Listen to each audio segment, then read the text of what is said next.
Audio Jungle।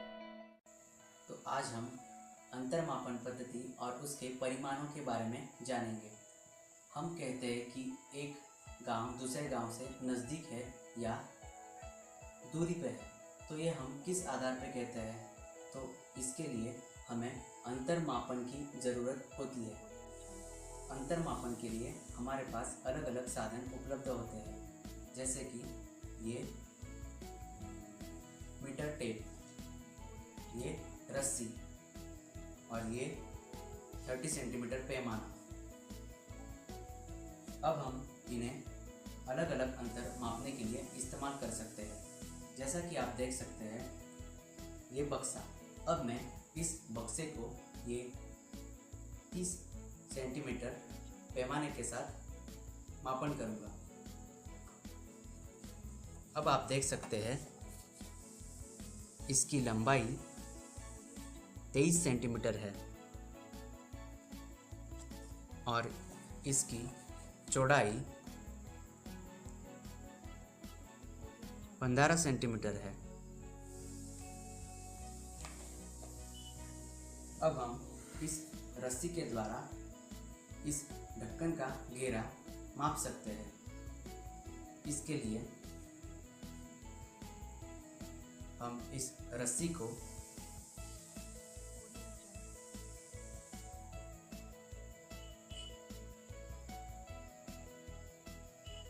ऐसे लगाएंगे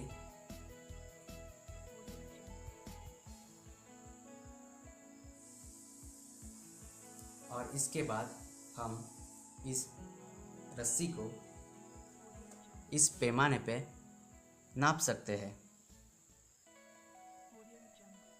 तो इससे हमें पता चलता है कि इस ढक्कन का घेरा 16 सेंटीमीटर है। इस बड़े टेप के द्वारा हम लंबाई नाप सकते हैं। अब हम इस टेबल की लंबाई नापेंगे।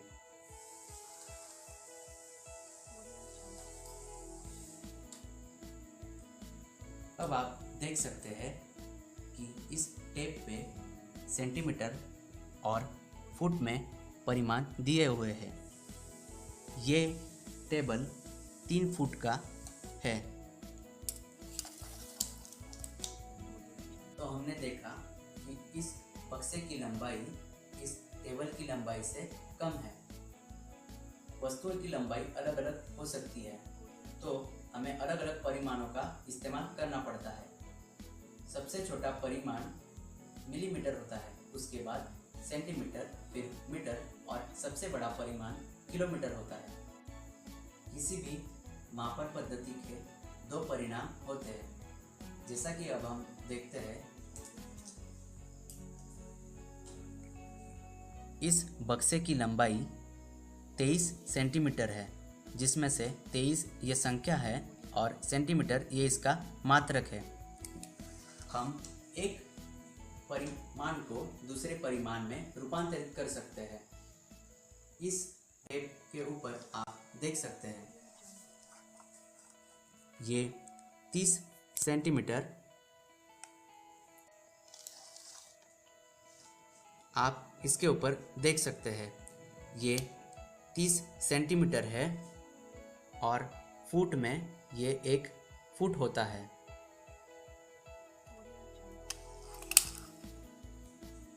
तो इस तरह हम अलग अलग तरह के परिमाणों को दूसरे परिमाणों में रूपांतरित कर सकते हैं।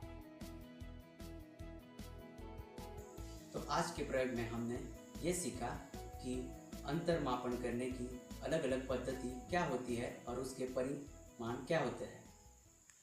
तो अब हम मिलेंगे फिर अगले एक्सपेरिमेंट के साथ।